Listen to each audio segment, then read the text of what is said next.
Duşuşuğu gişelenin bağışla, Qaraşanın üçün öyüp ölemeği, Günahkarım men.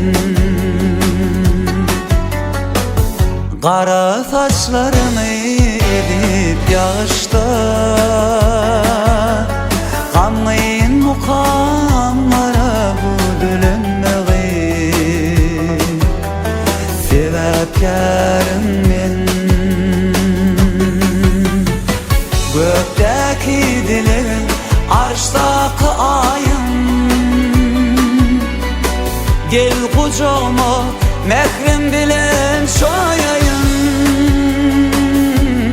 Vefadarım men, Söyün yarım sen.